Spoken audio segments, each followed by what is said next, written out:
Ashraf, since you were on ground, you can tell us, you were reporting from Kandahar, the Afghan army was holding on to vital assets and vital points, and suddenly, lock, stock and barrel, they just melted away, and Bagram airfield, which had high value Al-Qaeda and Taliban terrorists, they were all freed and perhaps will now be in power in Afghanistan. Gaurav, absolutely. This indication was clear on the 2nd of July, almost all 1.5 months back, when Americans left the Bagram Air Base, so much fortified, so much secure. Everywhere the CCTV cameras on the mountain tops. Even the bird could not enter without its surveillance in that area.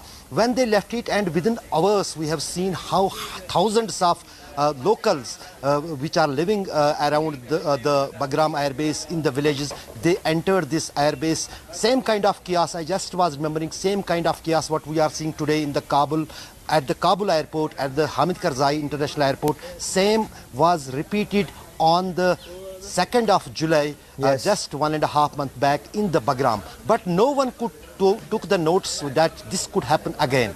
And I was for last so many days saying that what was the main gain for the Taliban, the way in which the Afghan army surrendered with the Taliban without any resistance. They not only provided them their services, but in fact provided them all the American weaponry, all the vehicles, all things what were used by the America against the operations with Taliban and the Al-Qaeda. So those things were the one kind of that has broken the morale of the Afghan army, Afghan security forces, on which is back Ashraf Ghani was claiming. And this so would mean thousands and thousands of assault rifles, sniper rifles, night vision devices, all that can be used in terror operations and actually reduce India's advantage in counter-terror operations. We'll also talk about that. I need to